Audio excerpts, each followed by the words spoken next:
les damos la bienvenida a este seminario web que lo hacemos específicamente en conmemoración del Día Mundial de la Salud Mental de este año. La Organización Mundial de la Salud ha convocado a este día con el lema "Atención de salud mental para todos, hagámosla una realidad". Y la Escuela de Psicología de la Universidad Adolfo Ibáñez, en conjunto con la Dirección de Investigación de esta casa de estudio, quiso invitar para este día en particular a un grupo de investigadores que están asociados tanto al Centro de Neurociencia Social y Cognitiva de la escuela como al Brain Lab, una institución dedicada a los temas de salud cerebral que también está siendo acogida en la Escuela de Psicología y que busca poner en relevancia los temas que son hoy día más atingentes al contexto que estamos viviendo. Nos acompañarán en este webinar la profesora investigadora Claudia Durán Aniots, el profesor investigador David Huepe, el profesor e investigador Agustín Ibáñez y Enzo Tagliasucci.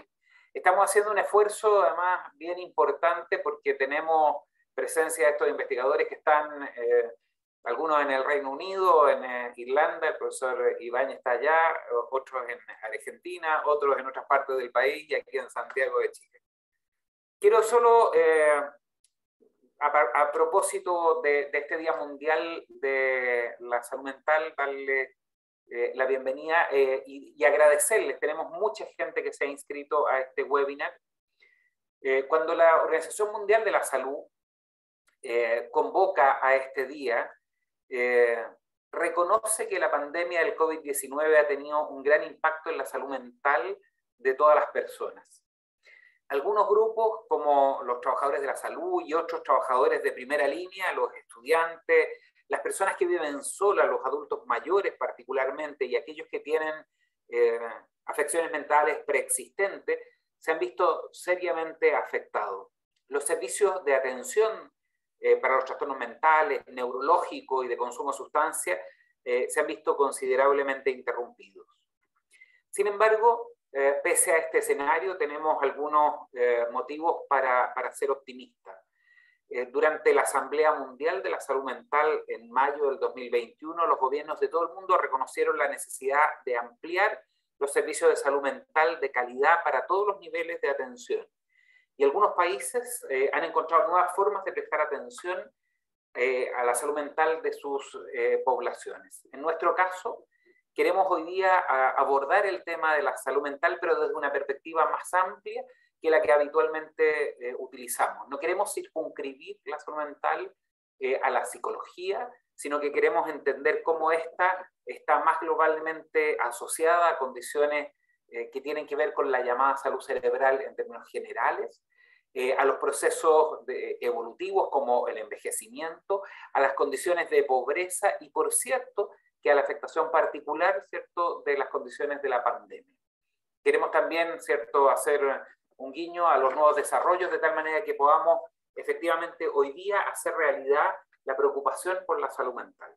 Entonces, quiero dejarles en primer lugar con la profesora Claudia Durán Aniots para que pueda abordar el tema de salud cerebral y envejecimiento saludable.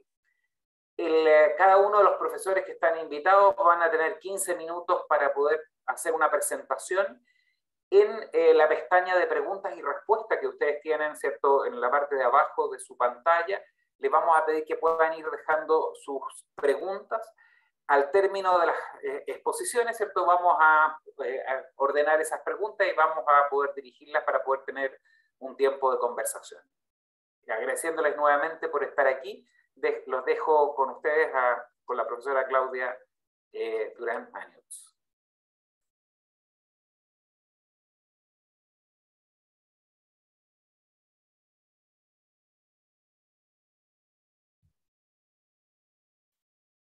¿Se ve bien? ¿Todo bien? Gracias. Gracias, Jorge, por la presentación y Mi presentación va a estar enfocada en salud cerebral y envejecimiento y, como bien dijiste, mi nombre es Claudia Granañot y soy codirectora del Instituto Latinoamericano de Salud Cerebral, BrainLab.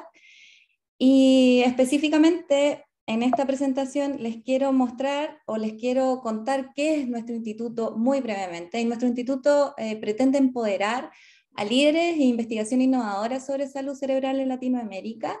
Y nuestro instituto nació como una iniciativa de la Universidad Adolfo Ibáñez y en asociación con la Escuela de Psicología, y también tenemos asociación con la Escuela de Gobierno y con la Facultad de Ciencia e Ingeniería.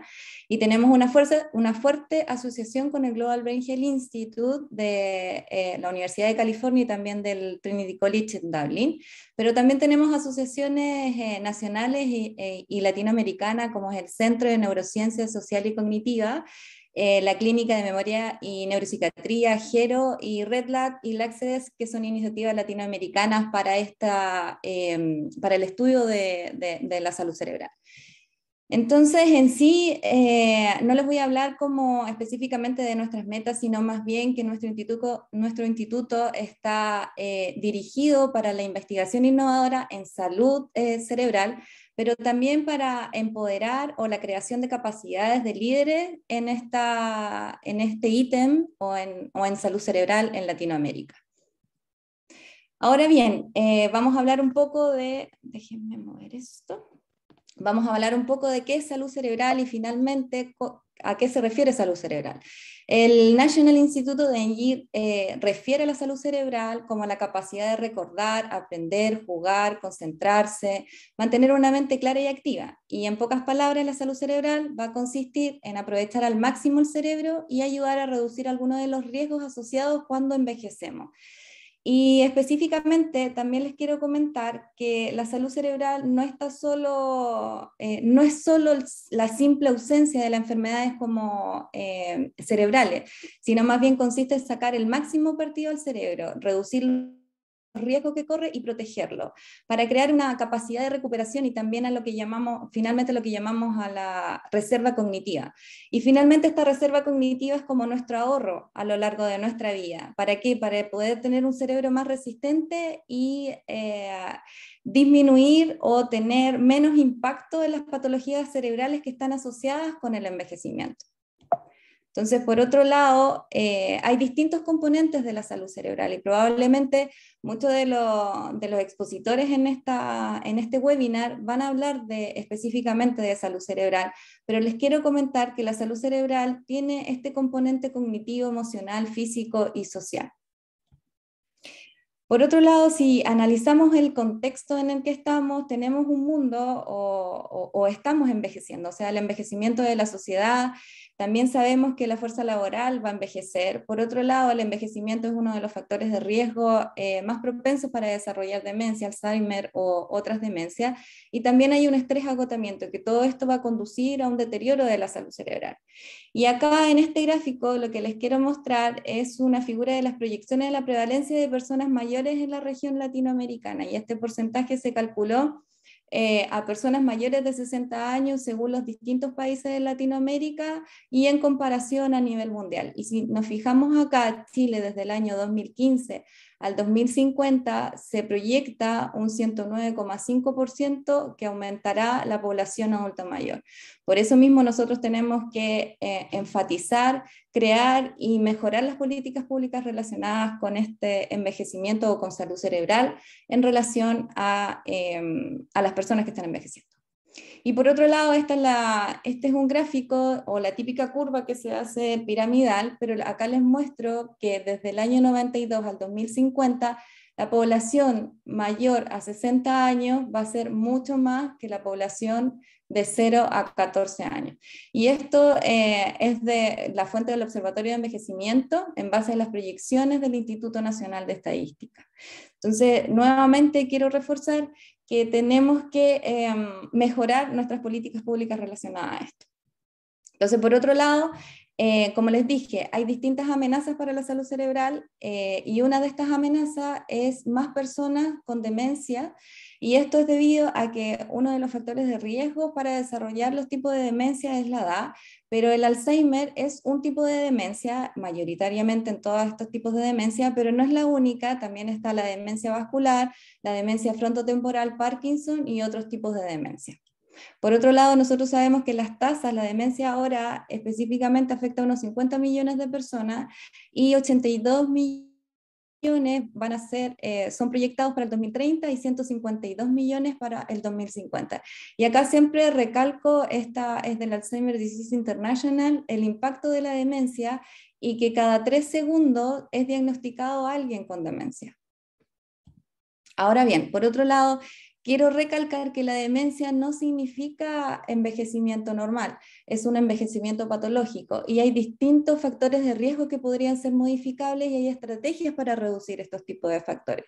Y acá en este manuscrito, en este paper o en este estudio maravilloso del 2019, se destacó en una encuesta de distintos países latinoamericanos los distintos factores de riesgo que podrían ser potencialmente modificables.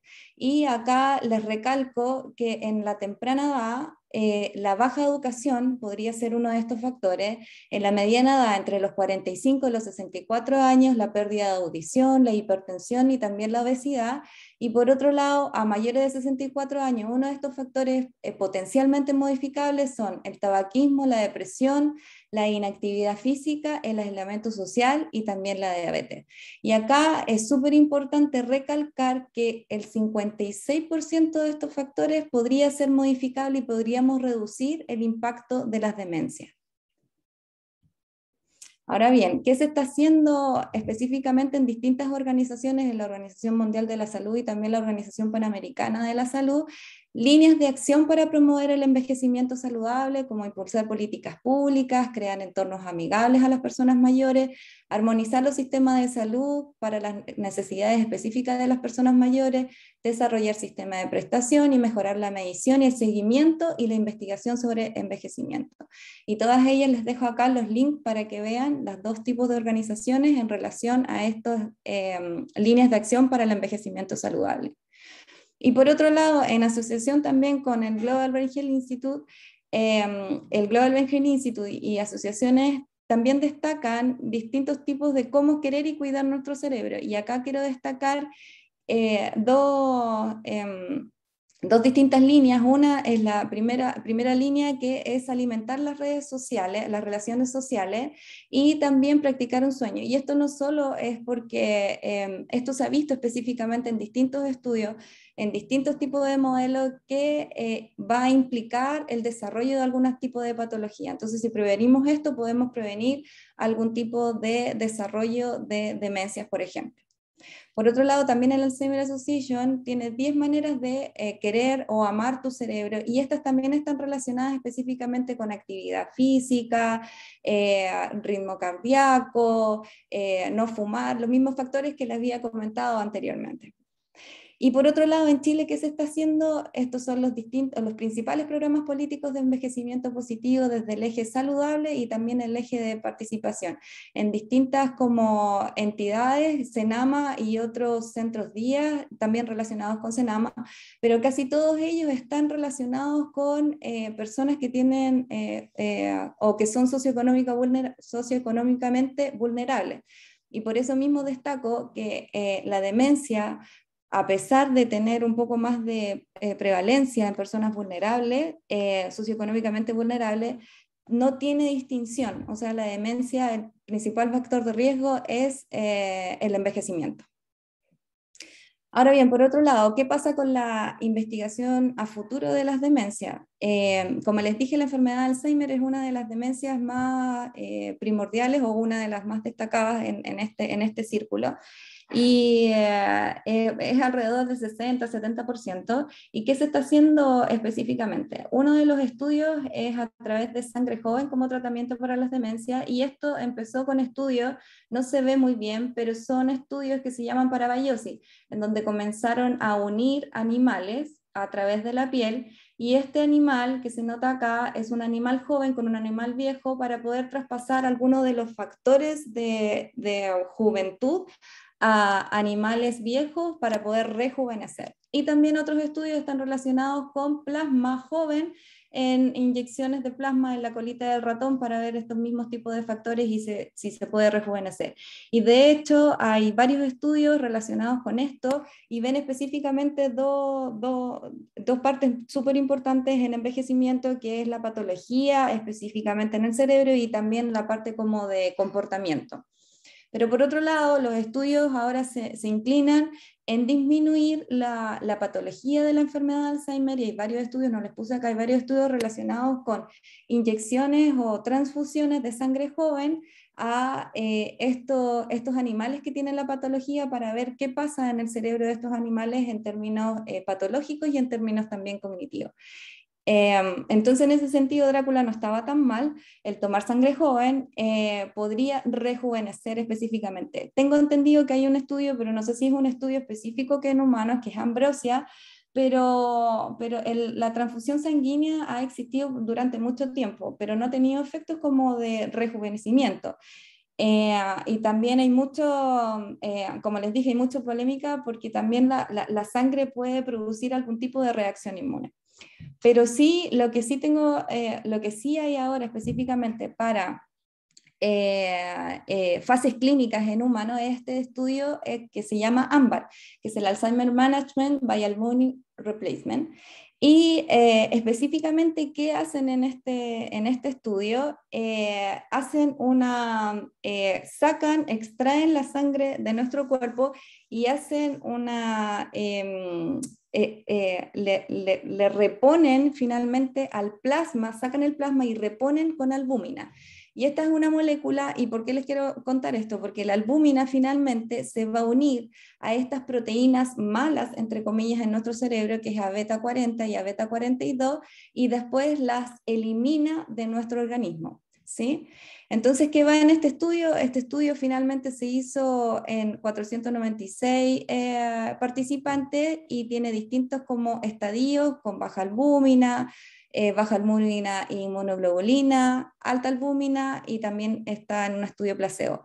Recalcar que este es un ensayo multicéntrico de 41 centros en España y en Estados Unidos y uno de nuestros colaboradores en el instituto, Oscar López, está asociado a este estudio AMBAR. Y lo que se ha visto ahora es que hay una disminución en el déficit cognitivo de las personas que fueron tratadas con este reemplazo de plasma. Ahora bien, hay otra molécula que además que del amiloid beta o el beta amiloide que está implicada en la patología, que es otra proteína que se llama tau y que se ha visto que podría tener un rol periférico y podría estar implicada también, o sea, está implicada en la enfermedad de Alzheimer, pero nosotros queremos estudiar en nuestro instituto qué pasa al revés, si es que hay una contribución de este tau periférico en la patología de Alzheimer y en eso estamos comenzando los estudios y esto también para ver las distintas moléculas que podrían estar implicadas en esta patología para luego poder generar distintos tipos de tratamiento o distintos tipos de biomarcadores para estas enfermedades. Ahora, este es el segundo estudio y hace muy poco salió un estudio de trasplante fecal en donde vieron el impacto de la microbiota de jóvenes, pero estos estudios no se han hecho recientemente, sino más bien hay varios estudios anteriores de reemplazo de trasplantes de ese, y esto está dado por las infecciones de distintas bacterias que podrían causar toxinas en nuestro organismo. Y acá les muestro un estudio del primer caso de trasplante microbiota fetal, y este fue el 2014, pero no para rejuvenecer o para disminuir la patología de Alzheimer o algunas demencias, sino más bien esto se hace un recambio de la colonia para que las toxinas no sean dañinas a nuestro organismo. Y hace muy poco, como les dije, acá está este trasplante fecal de ratones jóvenes a ratones viejos para ver si es que disminuía estos déficit cognitivos o en envejecimiento. Y como vemos acá, lo que vieron ellos, y les muestro acá la fotografía, pero también midieron el déficit cognitivo a través de pruebas conductuales en animales, y si se fijan acá, el ratón joven y el ratón viejo trasplantado tienen mucho menos de estas células dañinas en el organismo, o sea, en el organismo, en el cerebro, y el ratón viejo tiene mucho más. Y por último, les quiero dejar invitados a nuestro meeting latinoamericano, que es el 15 y 16, que vamos a hablar de salud cerebral, y van a estar entidades como el Banco de Cerebro de Brasil, presentaciones de Redblood y también presentaciones del ACCEDE. Muchas gracias. Gracias, Claudia. Claudia es subdirectora del BrainLab. Y como ustedes han visto, posee una amplia experiencia en temas de Alzheimer y otras demencias, desde particularmente la perspectiva de los marcadores biológicos, ¿no? Les recuerdo que pueden dejar sus preguntas en el chat de preguntas, en la pestaña que está ahí, para poder al final responderles. Quiero dejar con ustedes ahora al profesor David Huepe. Él es director del Centro de Neurociencia Social y Cognitiva de nuestra escuela, y él quiere abordar el tema de la desigualdad social y la salud mental. David, por favor. Muchas gracias, Jorge. Bienvenidos, bienvenidas a todas. Es un placer compartir con ustedes este momento. Y efectivamente, está en mí la misión contarles un poco sobre la desigualdad social y la salud mental, que es una línea de investigación que nuestra Escuela de Psicología y nuestro Centro de Neurociencia Social y Cognitiva desarrolla a cabo durante bastante tiempo. Una línea de investigación sobre todo en poblaciones socialmente vulnerables. Y nos gustaría hoy día contarles brevemente algunos alcances sobre esta temática y algunos resultados de algunas de las investigaciones que hemos llevado a cabo con el equipo y el grupo del Centro de Neurociencia. Así que, sin perder más tiempo, voy a mostrar algunos elementos de contexto sobre este tema. En primer lugar, contarles brevemente que uno de los temas que efectivamente es parte de la agenda internacional, ciertamente, es la pobreza, y eso ha implicado básicamente que distintos indicadores nos dan cuenta de cómo está el nivel, por ejemplo, de vulnerabilidad económica o pobreza en el mundo. Nosotros en Latinoamérica, en el gráfico que está a la izquierda, en este estudio del Banco Mundial, pone, ¿cierto?, a la región de Latinoamérica y el Caribe como en tercer lugar, digamos, en términos de vulnerabilidad en función de pobreza. Y en particular en nuestro país, considerando justamente el concepto de pobreza multidimensional, nosotros, ustedes pueden ver, contamos con alrededor de un 20,7% de la población que de alguna forma tiene dificultades en términos de acceso a la educación, a la salud, al trabajo de seguridad social, a la vivienda y el entorno, y la red de cohesión social, que son justamente parte de las mediciones que se han realizado desde el 2015 en adelante, en la que indican que nuestra población tiene serias dificultades justamente para acceder a este tipo de prestaciones y de bienes sociales. Y eso nos pone ciertamente, si bien es cierto, en términos de la región, o el país con una menor proporción de pobreza, no deja de ser importante la cifra, digamos, alrededor de 3,5 millones de personas en Chile tienen serias dificultades en términos de accesibilidad y, por lo tanto, de alguna forma figuran dentro de este concepto de pobreza multidimensional. Por lo tanto, cuando hablemos de vulnerabilidad socioeconómica, en realidad lo que estamos refiriendo en particular es sobre poblaciones socialmente vulnerables. ¿Y cuáles son las implicancias de esto? Principalmente lo que les muestro acá, brevemente, efectivamente el estrés social crónico es parte justamente de los contextos de vulnerabilidad social. Se sabe que ambientes con menor capital social y pobreza están mucho más expuestos ciertamente a toxinas, a contaminantes, a temas de delincuencia y tráfico, menores posibilidades de recreación, de actividades físicas, vivir en hogares más caóticos, etcétera, que implican ciertamente un nivel de vulnerabilidad bien importante de esta población. Y por lo tanto eso nos lleva a un concepto que se llama múltiples estresores, es decir, las poblaciones que están en estos contextos están mucho más sometidas y más presionadas por las condiciones que tienen que ver con su situación socioeconómica, y por lo tanto eso los pone en una circunstancia de mayor vulneración. ¿Qué les cuento esto? Así en términos muy breves, y viendo un poco la evidencia.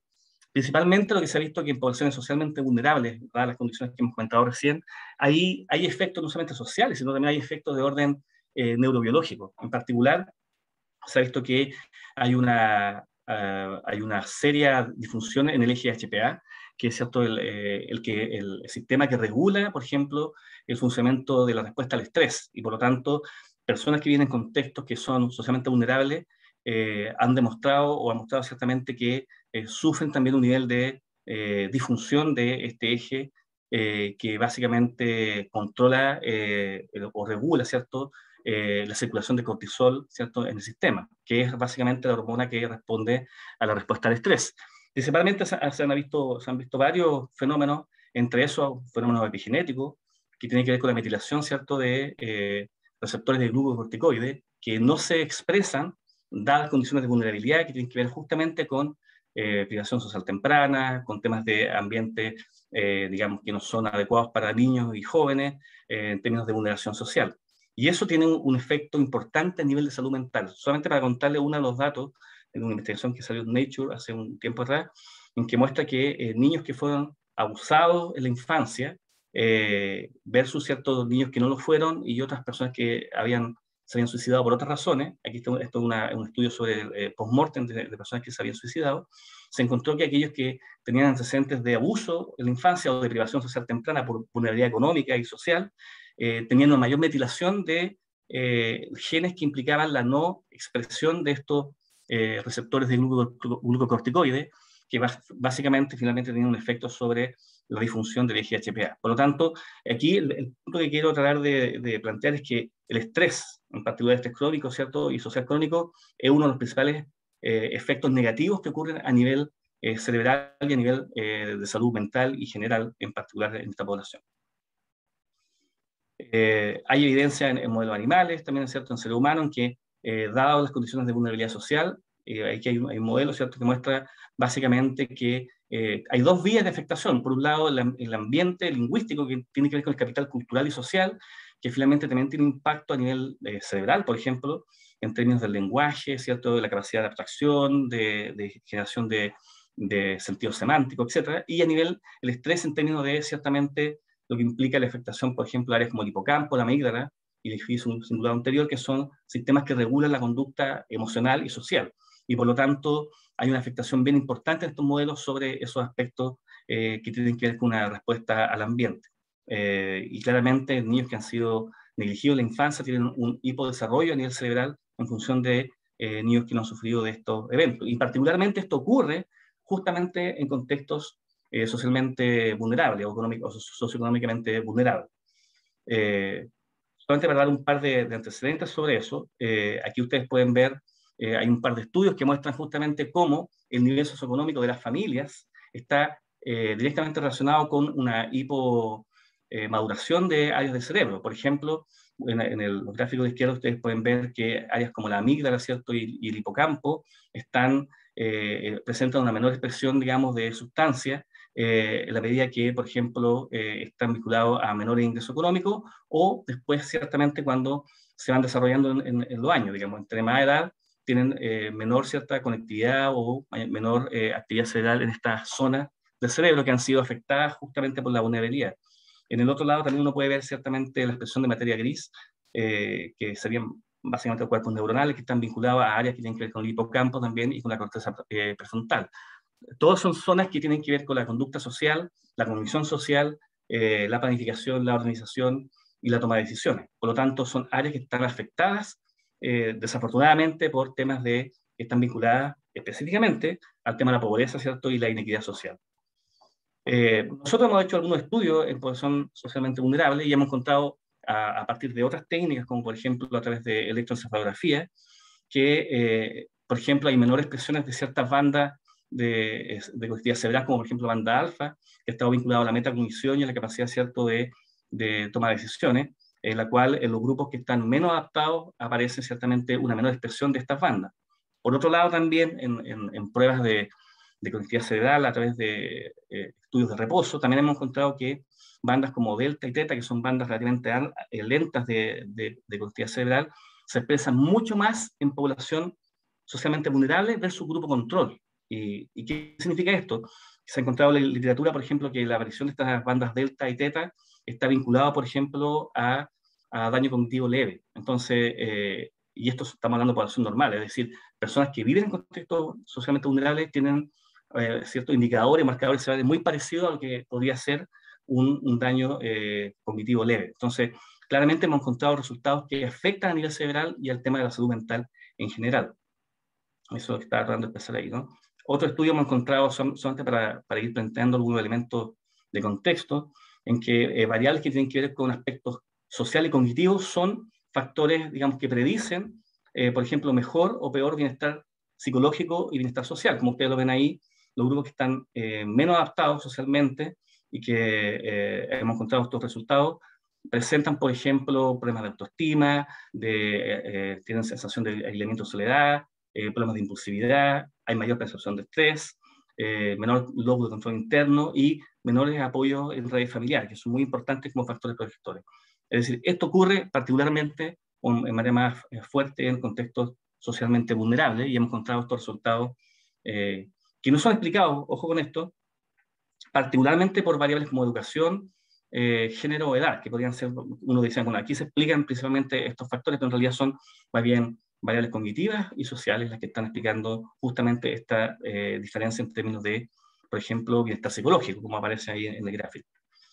Nosotros también hace mucho tiempo que hemos estudiado justamente cómo aspectos socioafectivos y cognitivos predicen adaptación social en contextos socialmente vulnerables, y nos hemos dado cuenta que por lo menos hay dos grandes factores que están vinculados a problemas de adaptación, que son el estrés, sin duda, es uno de los principales predictores que aparecen, que tiene efectos sobre menor adaptación social, y también ciertamente aspectos más socioafectivos como la autoestima. O sea, hay otras variables también que han tomado mucha importancia, como por ejemplo inteligencia fluida, cristalizada, etcétera, pero estas han sido las más importantes en términos de predecir capacidad de adaptación en contextos socialmente vulnerables.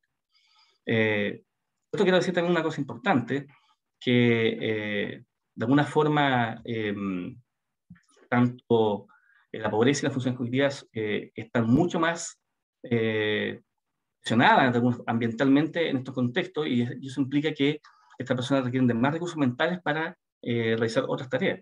Y por lo tanto, personas que vienen en contextos socialmente vulnerables o socioeconómicamente vulnerables tienen más dificultades ciertamente para adaptarse, porque tienen que usar más recursos para hacerse cargo de cuestiones tan básicas y tan elementales como, por ejemplo, la manutención diaria. Entonces, eso también tiene un aspecto importante a nivel cognitivo. Solamente para darle una última evidencia sobre esto, por ejemplo, un estudio que se hizo en la India con personas que trabajaban en la cosecha en el campo, hicieron un estudio para evaluar sus habilidades cognitivas en personas previa a la cosecha y otras personas post cosecha. Solamente contarles como contexto, en la India, por ejemplo, en una familia el tema de la cosecha define entre la pobreza y la riqueza en términos relativos. Es decir, una buena cosecha garantiza ciertamente una cierta bonanza durante el año, una mala cosecha implica hambre de frentón, digamos, ¿no? Entonces, en este estudio, tomaron a campesinos previo a la cosecha, se hicieron una serie de pruebas cognitivas, como por ejemplo matrices de Raven, control cognitivo, etc., y tuvieron pésimo desempeño.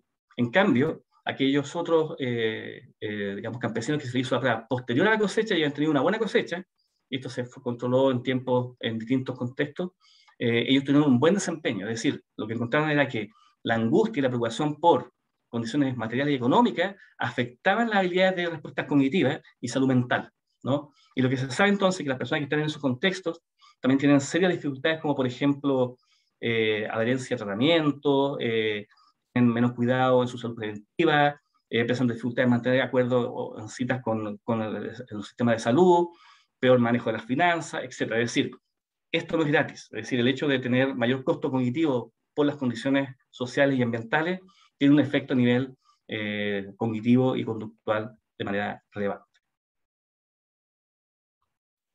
Nosotros, por ejemplo, también en estudios en poblaciones socialmente vulnerables, hemos encontrado varias cosas interesantes. Por ejemplo, en pruebas de carga de memoria, hemos encontrado que personas que vienen de contextos socialmente vulnerables, que nosotros hemos estudiado que son personas que están en el percentil 40 hacia abajo en ingreso económico a través de la ficha social, presentan una menor capacidad de carga cognitiva, carga de memoria, que personas que no vienen en contextos socialmente vulnerables. Y también hemos dado cuenta que también hay falla a nivel de lo que se llama un concepto importante, que es metacognición, en la que, por ejemplo, las personas que vienen en contextos vulnerables, cuando desarrollan la tarea, por ejemplo, de carga de la memoria, no tienen mucha idea de si les fue bien o les fue mal, ¿no? Es difícil que ellos den cuenta de cómo les fue. En cambio, las personas que vienen de contextos no vulnerables sí tienen una mejor capacidad de darse cuenta si el rendimiento que hicieron la tarea es bueno o malo, ¿ya? Y eso bien lo hemos visto a nivel experimental, por ejemplo, a personas que hemos sometido a inducción de estrés versus un grupo que no hemos sometido a estrés, y hemos visto que en una tarea de metacognición han tenido una baja de desempeño solo aquellas personas que han sido experimentalmente inducidos a estrés, ¿ya? Estos son algunos resultados bien preliminares de nuestros estudios que hemos ido realizando hasta ahora. Finalmente, contarles algún otro aspecto que es muy relevante en términos de los contextos socialmente vulnerables, tiene que ver con el aislamiento y la soledad, que está bastante estudiado en términos de salud mental y también de circuitos cerebrales, de las afecciones que tiene el hecho de vivir socialmente aislado o con la percepción subjetiva de soledad, que tiene una serie de efectos negativos, ¿cierto? Como evidentemente sintomatología depresiva, disminución de autorregulación, poco valía, aislamiento, conducta adictiva y suicida, ¿cierto? Agresividad, entre otras. Es decir, hay afectaciones muy, muy negativas sobre esto. ¿Qué hemos encontrado nosotros en nuestros estudios con poblaciones socialmente vulnerables? Solo para darle algunos datos que están allí en nuestros estudios, hemos encontrado que existe una relación directa entre la percepción de soledad y, por ejemplo, menor bienestar psicológico, mayores índices de psicopatía patológica, ¿cierto? Obviamente, adaptación, hay menor adaptación social, tienen una menor percepción de salud general, que esta prueba en TED-GHQ, que mide salud general y mental, tienen mayor riesgo de adicciones o consumo problemático de drogas, y por supuesto que tienen una mayor sensación de estrés percibido. Es decir, esto lo hemos encontrado en población socialmente vulnerable y personas que tienen una mayor percepción de aislamiento y soledad. Y esto ha sido distinto entre hombres y mujeres, les afecta relativamente de manera similar. Nosotros a nivel cerebral hemos encontrado algunos resultados interesantes, por ejemplo, que la soledad predice menor adaptación social, pero que esta puede ser mediada por redes sociales. Es decir, las personas que tienen mayores vínculos con la comunidad, con sus familias, con personas, amortiguan de mejor forma ciertamente esta sensación de soledad y por lo tanto adaptación social. Y también eso lo hemos visto a nivel de marcadores cerebrales, que en la medida que hay, por ejemplo, hay mayor conectividad cerebral funcional cuando está vinculada a mayor soledad, y viceversa también están mayormente asociados a redes sociales cuando hay mayor conectividad de áreas que tienen que ver con zonas como amígdala y corteza prefrontal. Eso en términos generales, y hemos encontrado marcadores bien importantes a ese nivel. Eso es lo que les quería contar en los precisos 15 minutos que acabo de poner en esta presentación, pero básicamente lo que quería era ilustrar un poco exactamente algunos resultados y alguna evidencia de cómo el nivel socioeconómico y contexto vulnerable afectan ciertamente la salud mental y la salud cerebral de las personas. Gracias. Así que dejamos las preguntas para el final. Gracias David.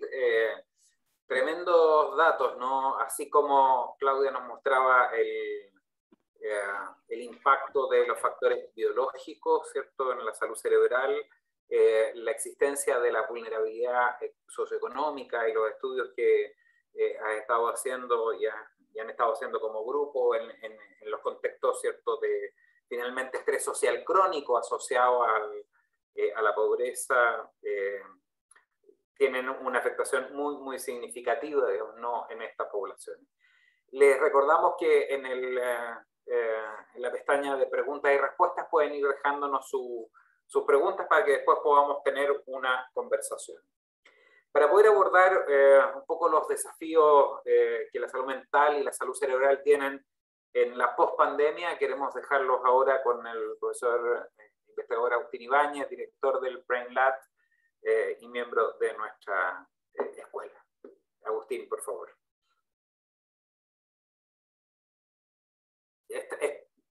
No se te escucha. No se te escucha, no. Ok. Vamos a... ¿Ahora se escucha? Ahí sí, ahí sí. Ah, perdón. Bueno, muchísimas gracias a todos. La verdad que buenísimas las presentaciones de Claudia y David. Yo básicamente lo que voy a hacer es tomar mucho de lo que ellos han hablado, así que me van a ahorrar la charla y voy a hacer un poco más de debate, no voy a hacer una presentación, ¿no? Un poco lo que quiero conversar es cómo es que podemos hablar de algo en común cuando hablamos de envejecimiento, de demencia, de salud mental versus salud cerebral, de economía, de educación, de vulnerabilidad, de niveles socioeconómicos, ¿no?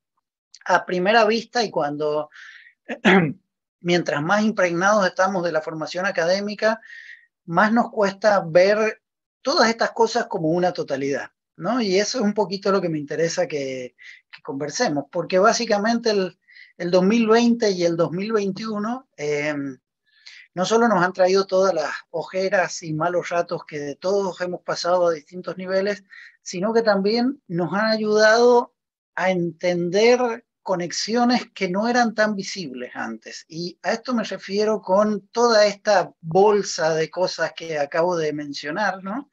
Y que voy a tratar de explicar un poquito por qué están juntos, ¿no? Partamos del simple ejemplo de la pandemia. La pandemia, en realidad, no es un virus, ¿no? En contra, no estoy borracho, no estoy mal dormido, no estoy diciendo una incoherencia, simplemente digo, no es un virus porque el virus es un pedacito del fenómeno. El otro pedacito es el organismo y el ambiente.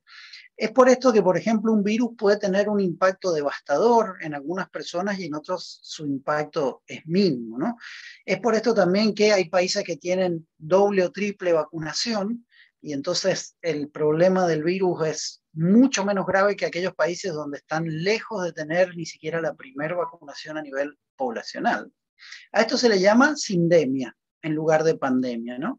La sindemia es cómo interacciona este virus chiquitito con el organismo, el contexto social, el contexto cultural, y es lo que nos permite entender todas estas conexiones. Por ejemplo, la salud mental, que genera estrés, y que a su vez es generada por el estrés, también impacta en la demencia, es decir, los mecanismos psiquiátricos, como los de aquellos que hemos estudiado, por ejemplo, para entender la esquizofrenia, el trastorno bipolar, hemos tendido a pensar que son distintos de aquellos neurológicos, ¿no? Como para entender una lesión cerebral, pero están conectados.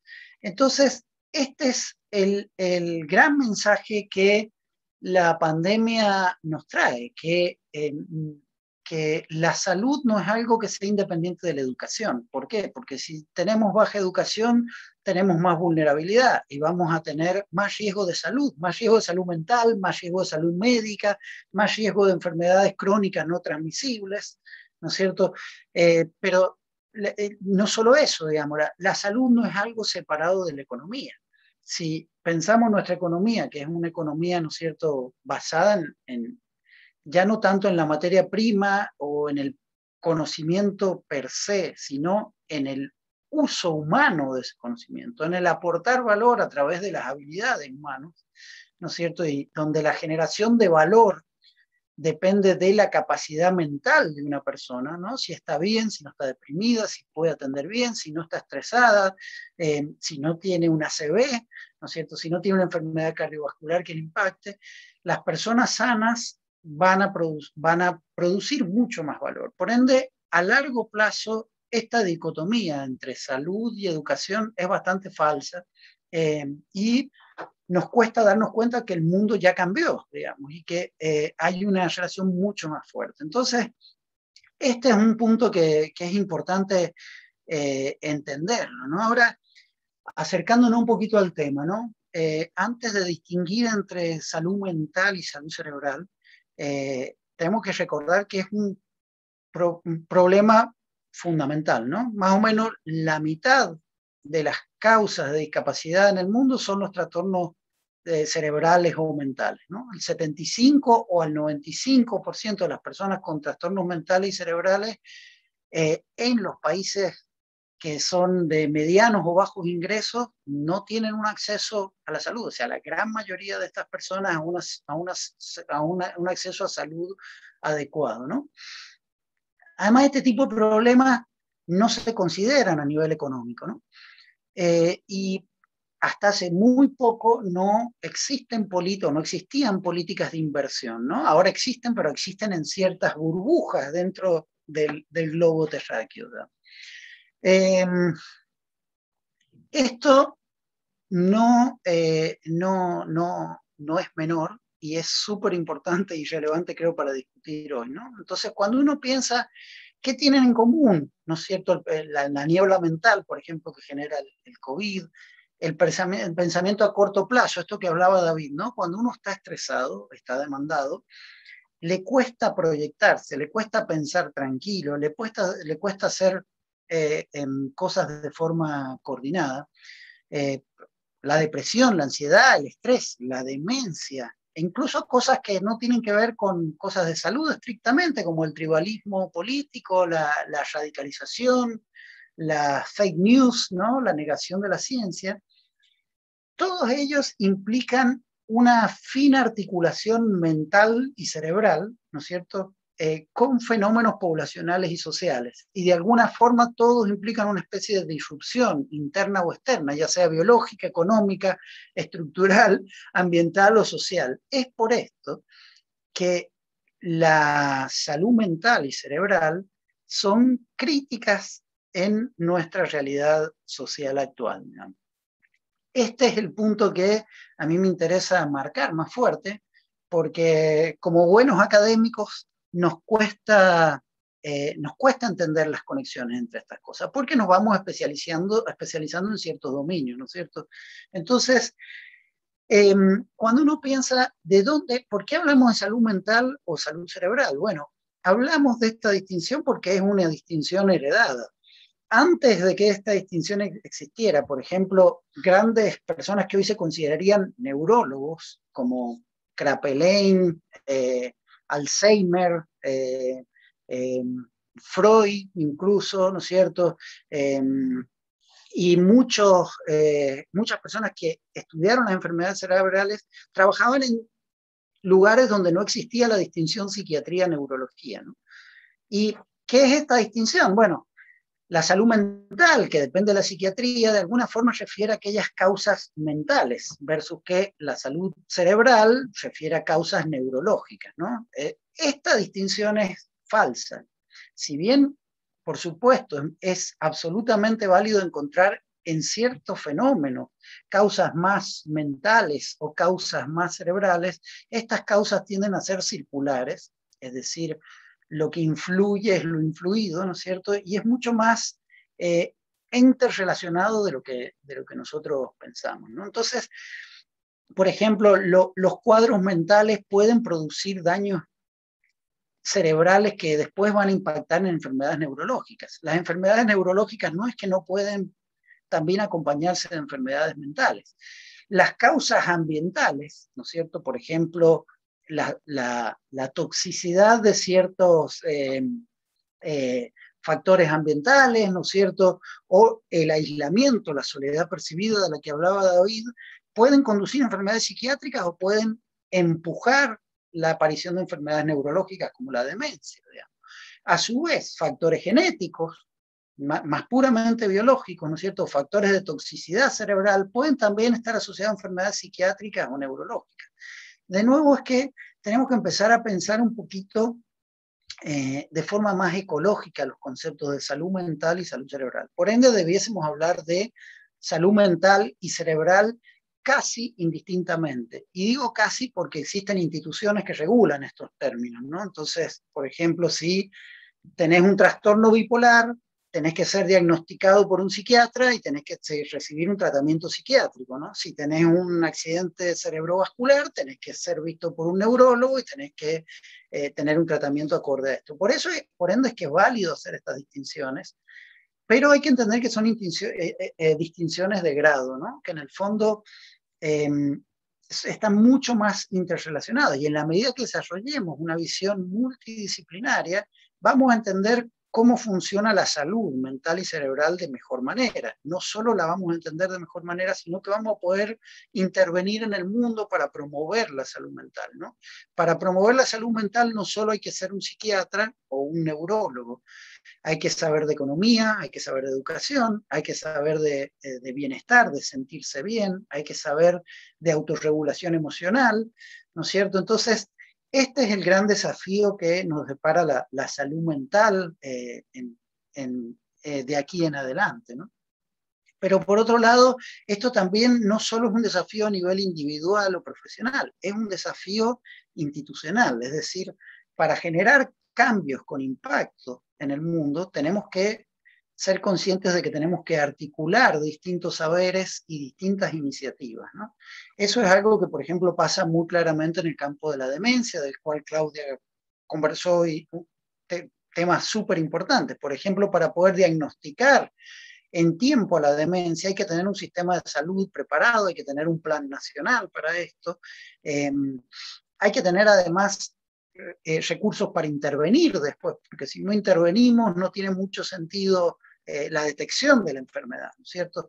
Todo esto genera una necesidad de coordinar acciones, ¿no? Por eso desde BrainLab, desde la Universidad Adolfo Ibáñez, hemos liderado iniciativas muy potentes en esa línea, como el LACCD, que refiere al Latin American and Caribbean Consortium on Dementia, que es una coordinación de clínicos, stakeholders, gente de políticas públicas e investigadores en el ámbito de la demencia, o el Multi-Partner Consortium to Expand Dementia Research in Latin America, o REDLAT, más fácil, que refiere a cómo podemos hacer investigación para entender las bases genéticas y biológicas, por un lado, pero también las bases sociales ambientales, los determinantes sociales de la salud y el nivel socioeconómico, cómo estos impactan en la demencia, ¿no? Ahora, el poder estudiar estos fenómenos solo se puede hacer si logramos coordinar los esfuerzos individuales, ¿no?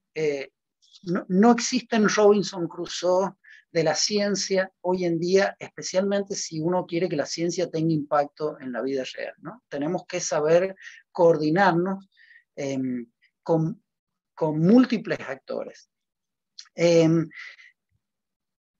Esto básicamente es importante de entender también cuando nos movemos a temas más específicos asociados a la psicología, ¿no? Una forma en la cual uno puede ser un actor, un gestor del cambio desde la psicología, es en el ámbito de la salud mental, son los llamados behavioral insights, ¿no? Gran parte de los problemas que tenemos tienen que ver con cómo cambiamos nuestros hábitos. Por ejemplo, el mundo está lleno de dificultades, y las personas experimentamos mayores o menores demandas en distintos momentos de nuestra vida. Ahora, ¿cómo respondemos a esa demanda, ¿no? ¿Cómo respondemos al estrés? Que esto se puede definir en términos más académicos como alostasis. ¿Cuál es nuestra anticipación a las cargas, a las demandas ambientales y cómo respondemos a ellas? ¿Cuál es nuestra autorregulación emocional?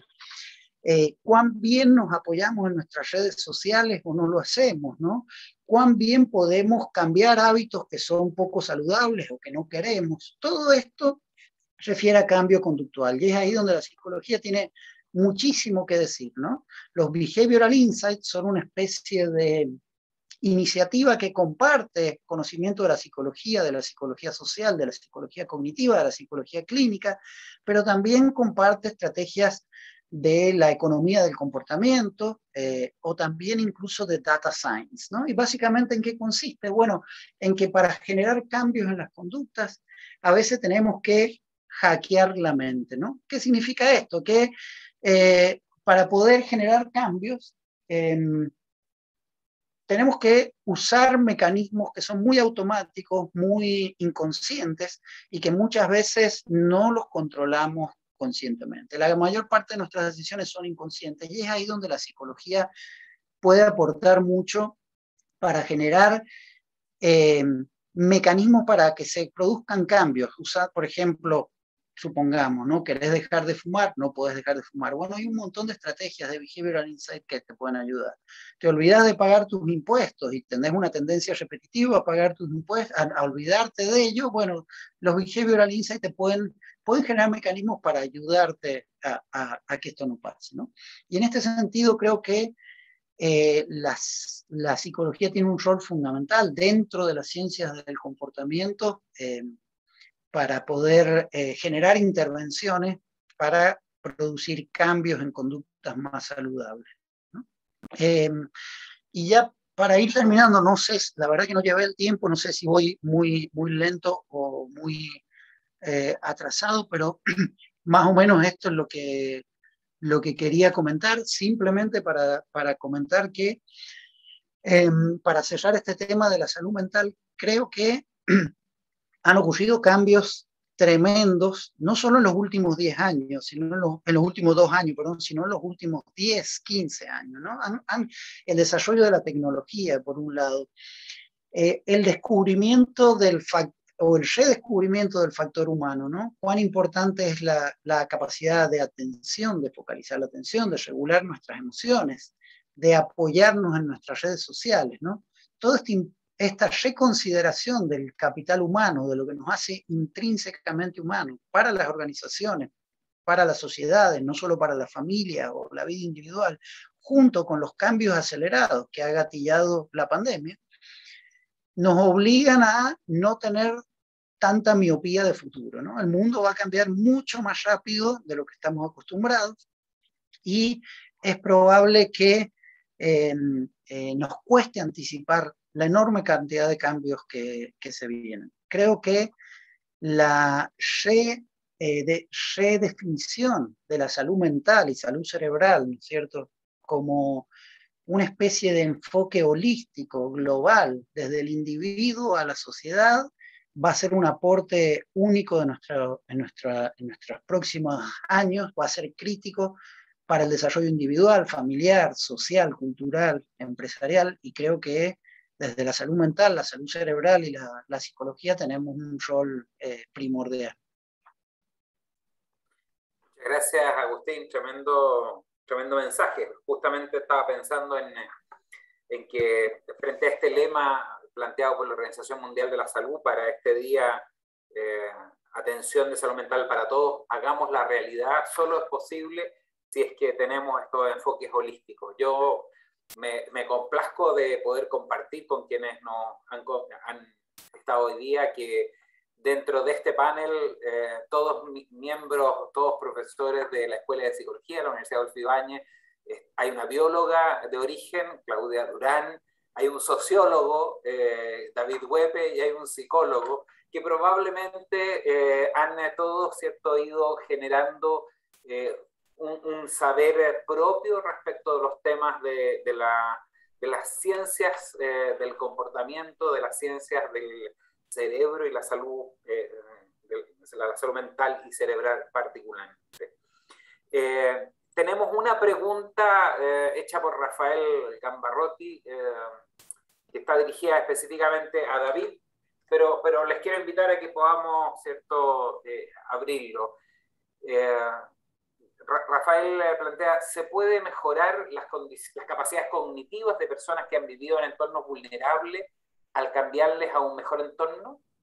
En el caso que sí, ¿pueden llegar a los mismos niveles, a falta de una mejor palabra, que una persona que ha vivido siempre en entornos económicamente pudientes? ¿Qué piensa David? Voy a intentar dar una respuesta, pero espero que mis colegas y sobre todo Agustín puedan ayudarme a responder esa pregunta, que es una pregunta compleja, porque justamente va en la dirección de lo que bien exponía Agustín hace un rato atrás. Es una respuesta holística y global, no basta solamente con mencionar aquellos aspectos que son puramente neurobiológicos o de salud mental, sino que esto recluta o implica necesariamente otras áreas del conocimiento y de la sociedad que interactúan. Digo, en particular sobre las políticas públicas, que básicamente deberían ir en función de este tipo de situaciones. Pero, en primer lugar, a mí me parece que en general el cerebro tiene una capacidad bastante plástica, digamos, de plasticidad cerebral que permite de alguna forma adaptarse y readaptarse y reconstruirse en términos de su habilidad y sus capacidades. Un cerebro normal, ciertamente, en condiciones tal vez vulneradas o vulnerables, en la cual no ha tenido mayores estimulaciones o mayores capacidades de mejorar sus capacidades y sus habilidades, probablemente, ciertamente, con cambios en el tema del ambiente, el contexto y las circunstancias, probablemente uno pueda mejorar mucho más ciertamente sus habilidades y sus capacidades, porque el cerebro se adapta a las condiciones ambientales a las cuales está sometido. Si está en un contexto de un ambiente donde no hay estimulación, donde no hay oportunidad ni acceso, donde justamente está de alguna forma inundado de estrés y ansiedad, probablemente el cerebro no va a funcionar muy bien. Pero es un cerebro normal, entre comillas, digamos, que como todas las capacidades que tenemos todos los seres humanos.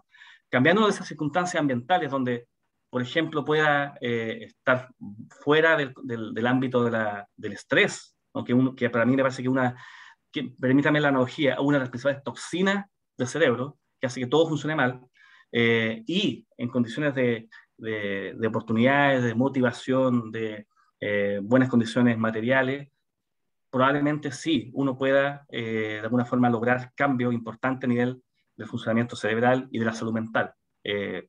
Por dar otro ejemplo, cuestiones tan básicas como tener un parque cerca, áreas verdes, lugares de accesibilidad para hacer deporte, actividad física o recreativa, ya eso en sí mismo tiene efectos muy positivos a nivel de el funcionamiento cerebral y la salud mental. Pero efectivamente creo que la respuesta preliminar es que sí, uno puede mejorar esas condiciones, y dos, eso implica sí, evidentemente, incorporar la política pública, la política social, ciertamente que vayan en pos de en esa dirección. Gracias David. Tenemos un par de otras preguntas, tal vez podamos ir comentando. Está Joaquín Millot, que da gracias por las presentaciones y plantea algunas preguntas que están dirigidas a Claudia Durán, ¿no? Plantea que los estudios de infusión de microbiota fecal, plasma en sangre joven, demuestran sus efectos deseados solamente cuando se inyecta este tipo de sangre. ¿No sucede lo mismo cuando se inyecta sangre o microbiota vieja? ¿Podría deberse este efecto al aislamiento social? Es decir, mayor aislamiento social, más alterada la microbiótica y plasma en sangre debido al intercambio de aquellos organismos y otras bacterias dado naturalmente la interacción social. De hecho, la pandemia ha generado alteraciones en la microbiótica intestinal, plantea. Y si esto fuese así, ¿podríamos estar hablando de un biomarcador de salud cerebral relacionado a envejecimiento saludable o patológico? ¿Qué dice Claudia? Joaquín, hay varias preguntas acá y te voy a responder lo que sé, porque no soy experta en microbiota. Pero lo que sé, primero, estudio de difusión de plasma fecal, ya.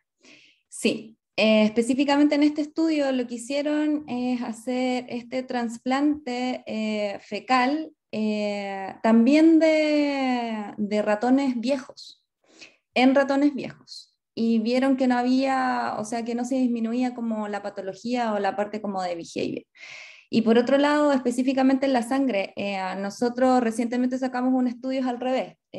Inyectamos sangre de ratones viejos en ratones jóvenes para ver si es que se inducía o si se aceleraba la patología de Alzheimer, en ratones modelos murinos de Alzheimer. Y sí, se acelera.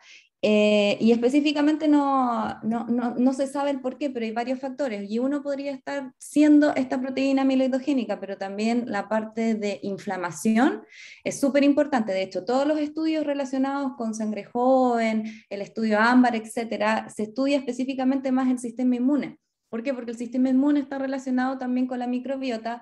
La microbiota libera toxinas, como que desregula o modula el sistema inmune, y el sistema inmune o estos tipos de moléculas pueden traspasar la barrera hematoencefálica y modular celularmente lo que pasa en el cerebro.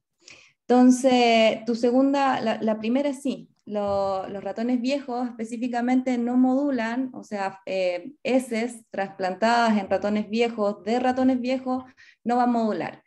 B, ¿podría deberse este efecto al aislamiento social? Ya, exacto.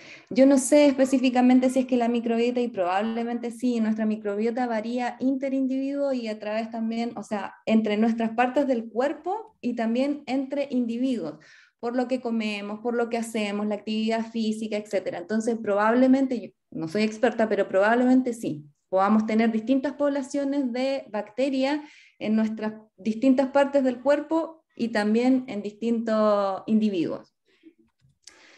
Y si esto fuese un biomarcador, sí, se está estudiando como específicamente, me imagino que se está hablando acá de la microbiota. Sí, se está estudiando las distintas poblaciones, es que es muy complejo estudiar la microbiota y hay que tener muchos controles, de hecho por eso se está haciendo hartos estudios en modelos murinos, en modelos de monos. Pero sí, se está viendo como biomarcadores, pero no solo un tipo de bacteria, sino más bien un conjunto, que es lo que queremos también hacer como biomarcadores periféricos y también asociarlos con la parte clínica, con la parte de imágenes, etc. Entonces, eso.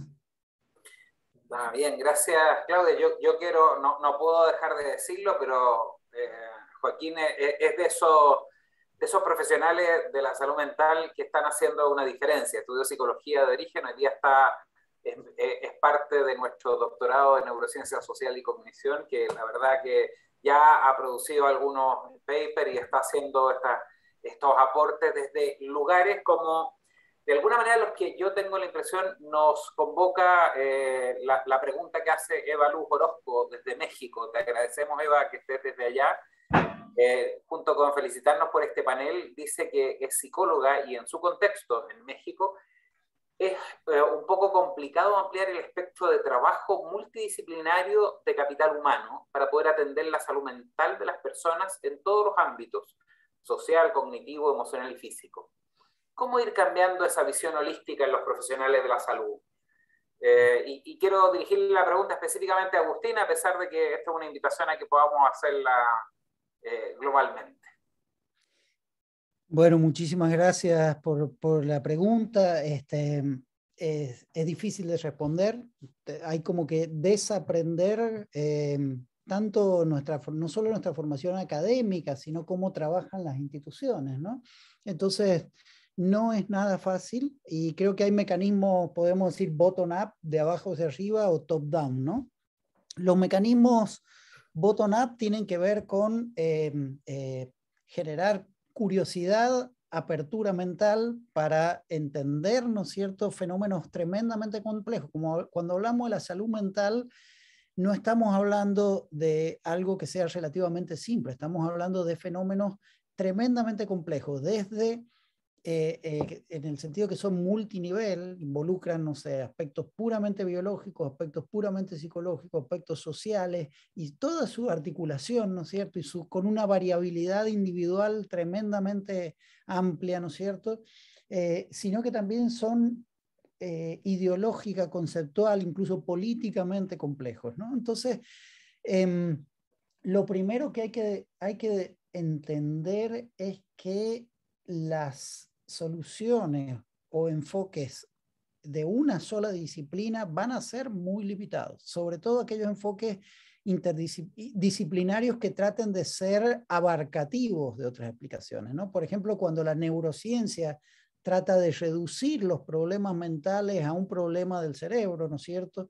O cuando la sociología trata de reducir los problemas mentales a un aspecto político, es cuando podemos cometer este tipo de, o sea, cuando podemos al menos tener más sesgos en nuestro enfoque, en nuestra mirada de los fenómenos, ¿no? Entonces, a nivel bottom-up, creo que el desarrollar una mirada interdisciplinaria, multidisciplinaria, el evitar las explicaciones homogenizantes, ¿no es cierto?, o de una sola causa, son cruciales. Y esto nos cuesta porque somos todos aristotélicos en el sentido de que tendemos a ver causas eficientes, ¿no? La causa eficiente aristotélica es este objeto que le pega a este otro, entonces esta es la causa de esto. ¿Qué significa? Que hay dos objetos separados, hay una flecha del tiempo, ¿no es cierto?, donde una cosa causa a la otra y uno puede identificar esto.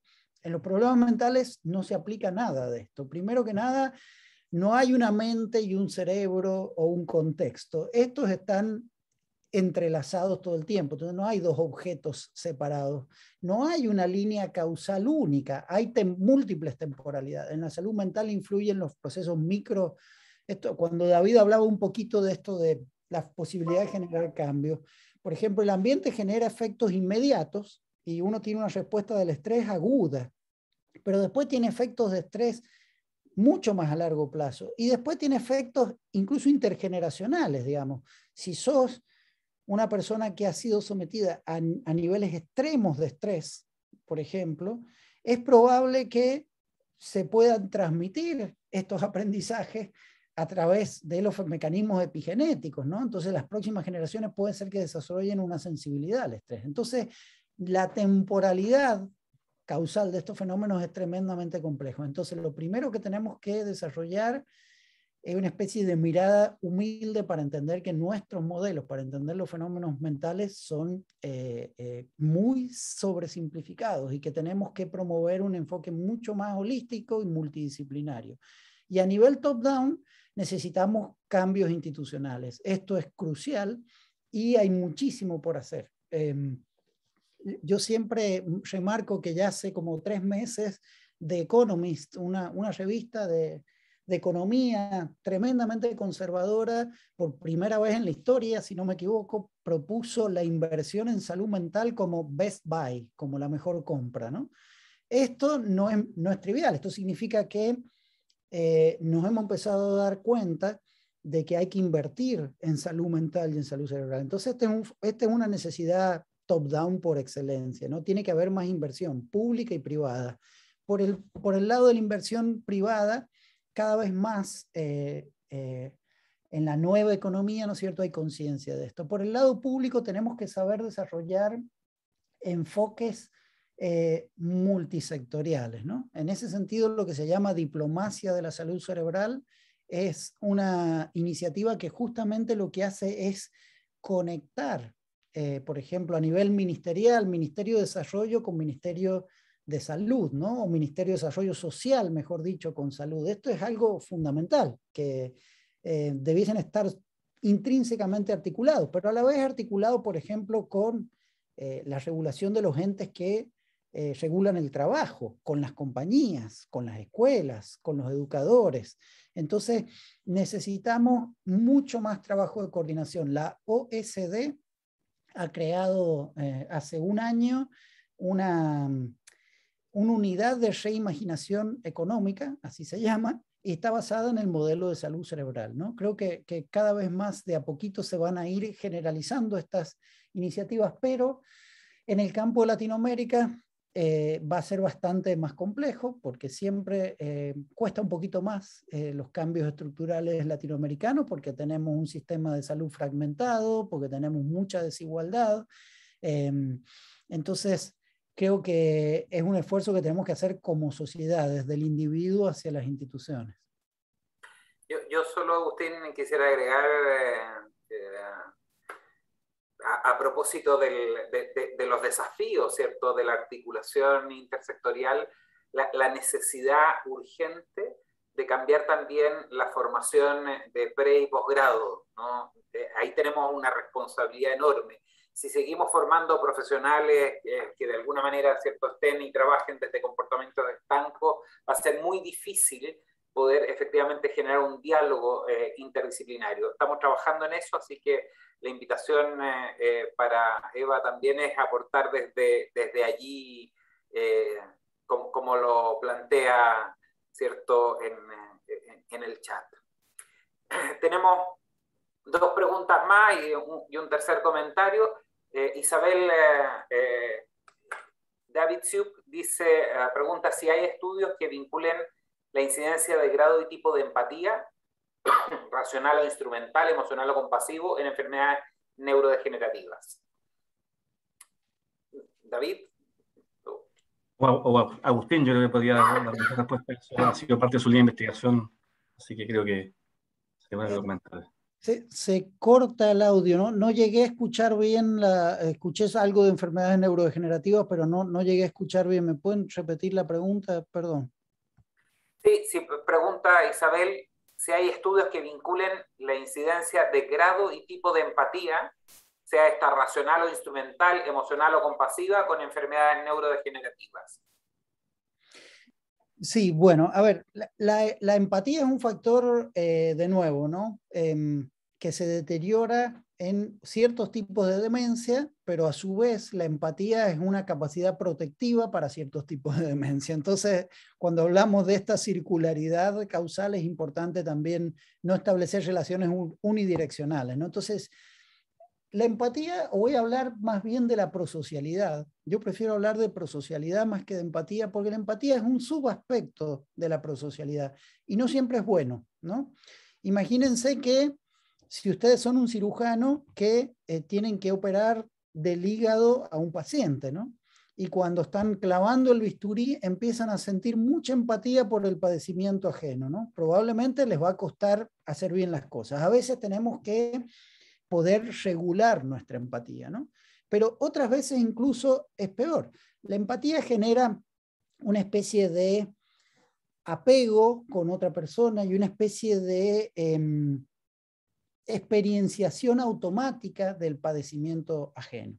Pero esto no es libre de tu pertenencia grupal. Por ejemplo, vos vas a sentir mucho más empatía por las personas que son de tu mismo equipo de fútbol, de tu mismo partido político, ¿no? E incluso uno puede anular el sentimiento de empatía cuando nos enfrentamos a un outgroup, ¿no? A alguien que no pertenece a nuestro grupo, que es nuestro enemigo.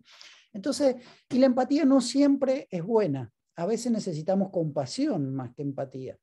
Entonces, la prosocialidad son el conjunto de habilidades que promueven el bien común, ¿no? Involucran a la empatía, involucran a la sensibilidad moral, involucran también a la especie de lo que se llama moralidad deontológica, una moralidad que en el fondo se apoya en el bien común, ¿no es cierto?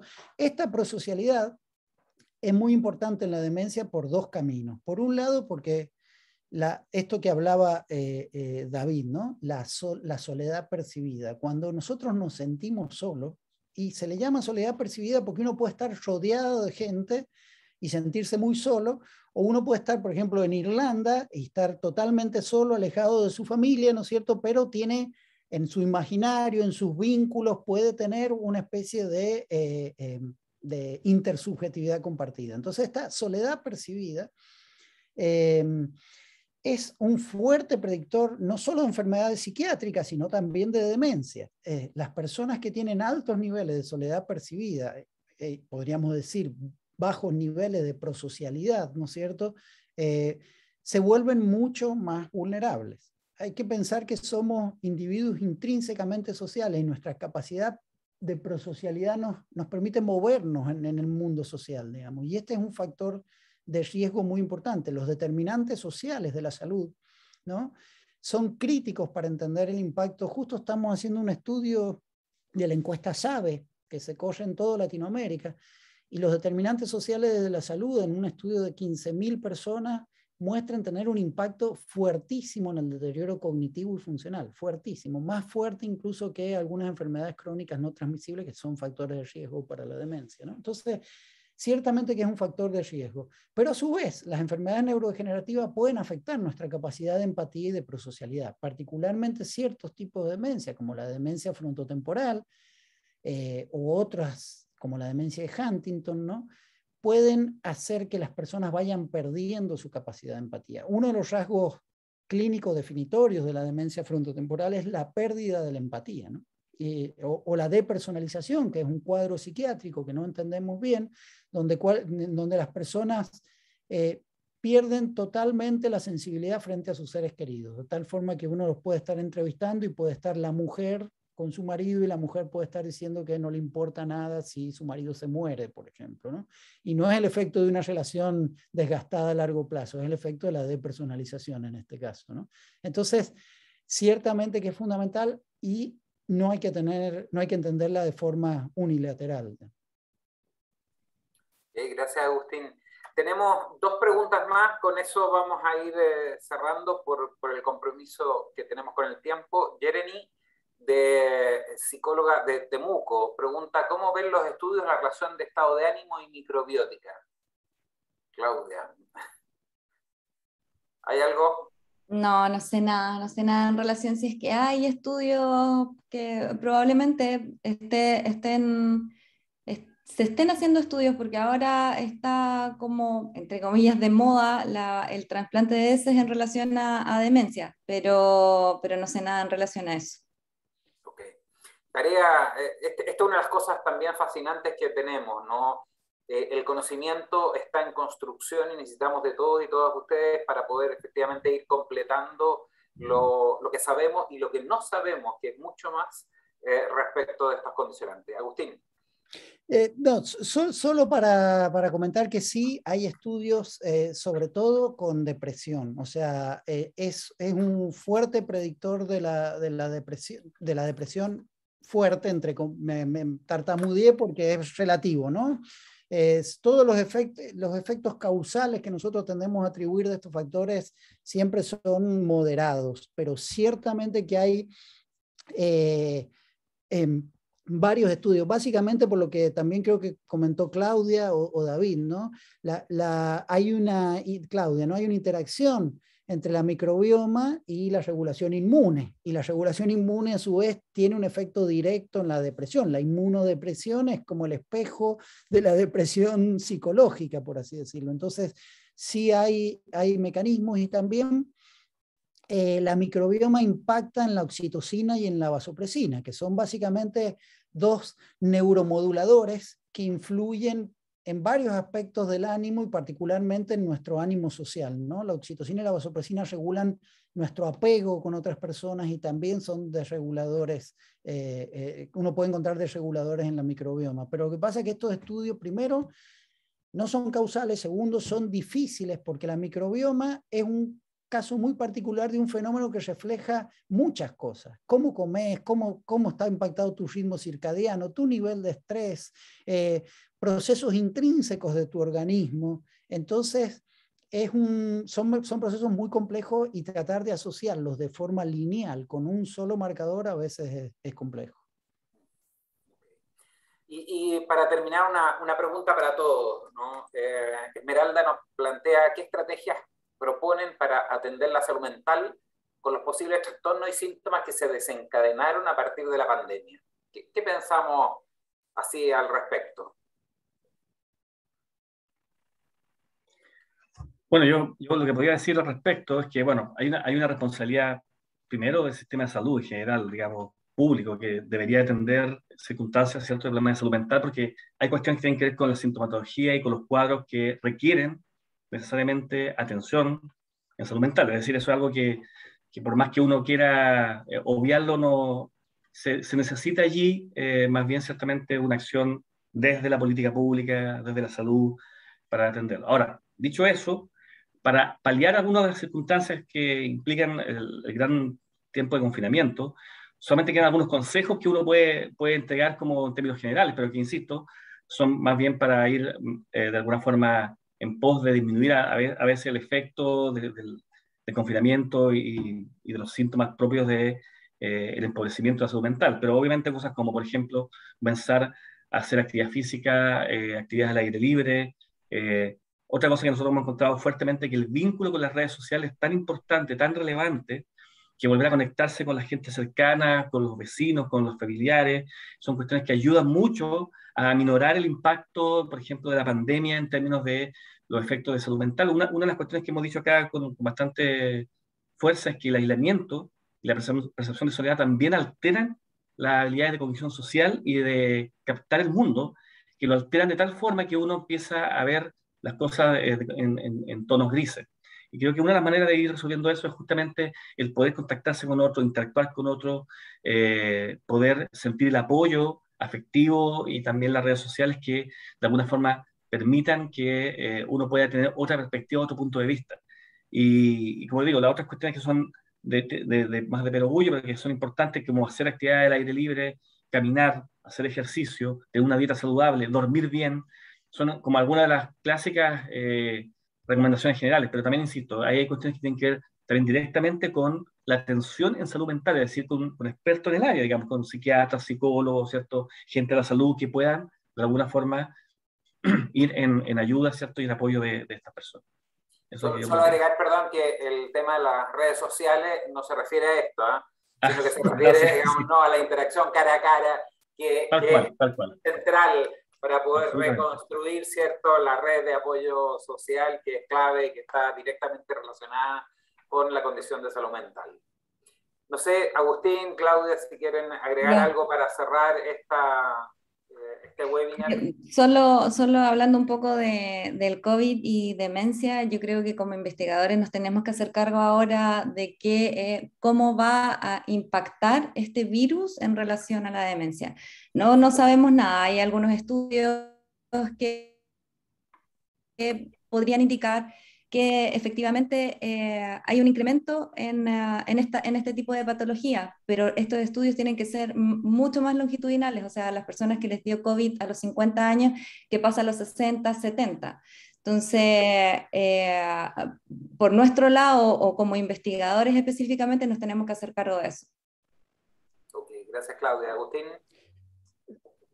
Sí, yo coincido totalmente con David y con Claudia respecto a lo que marcan, y creo que el punto fuerte acá de nuevo es la miopía del futuro. O sea, la pandemia va a tener un impacto brutal en todos nosotros, un impacto que recién estamos empezando a dimensionar. Esto que marca Claudia, ¿no? Tenemos que ver qué pasa de aquí en adelante. Es muy importante porque además, de nuevo, recordemos que la pandemia es una sindemia. Entonces, la cantidad de factores que han generado cambios en nuestros hábitos de vida asociados a los pandemias son innumerables y generan mucha variabilidad. En algunos sujetos no significa nada y en otros sujetos significa cambios brutales. Desde cambios a nivel individual, de autorregulación, psicológicos, cambios sociales, ¿no? No puedo dejar de pensar en el Día del Adiós y en el trabajo que ha hecho Jorge, ¿no? En generar redes para un proceso que es básico en todos nosotros, que es hacer un duelo, ¿no?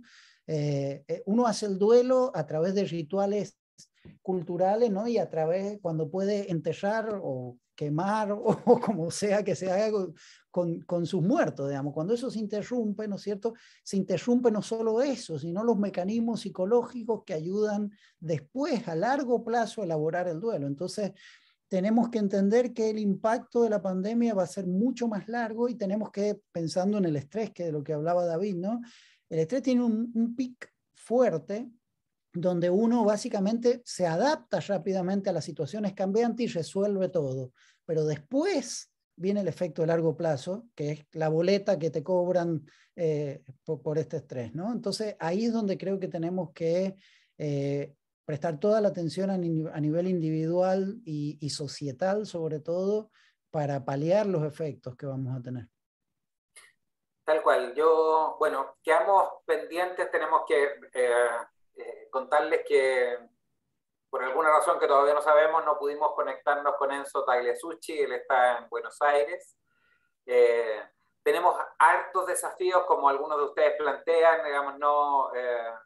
efectivamente tenemos trabajo que hacer en diplomacia científica, tenemos que conocer de nuestros países las buenas prácticas que tienen, podemos y tenemos el deber de poder seguir poniendo en conversación la ciencia con la resolución de los problemas reales que vivimos todos los días para poder efectivamente hacer esto que llamamos ciencia translacional desde cada una de nuestras unidades. Yo quiero reiterar el agradecimiento a la Dirección de Investigación Institucional, a Paula Rojas en particular, a Diego Méndez, a los más de 196 personas que se conectaron en algún momento, y a todos y cada uno de ustedes que está de alguna manera buscando, estudiando, no solamente las causas, sino también las estrategias de acción y solución que son en definitiva las más importantes. Como nos plantea en el chat Claudia Parodi, los temas de la innovación terapéutica, por cierto que tenemos que hacerlo, y sí, les queremos hacer parte de esta red, como dice Isabel, está por ahí, digamos, no, en la página web de BrainLab, la página web del Centro de Neurociencia, y por cierto de la Universidad Adolfo Ibáñez, su escuela de psicología, que quiere también buscar responder del mejor modo posible, ¿cierto?, con programas lo más actuales y transdisciplinarios a los grandes desafíos que tenemos hoy día. Muchísimas gracias a todos y cada uno de ustedes y nos encontramos en otra oportunidad. Muchísimas gracias. Muchas gracias. Que Hasta estén muy luego. bien. Adiós. Gracias. Gracias.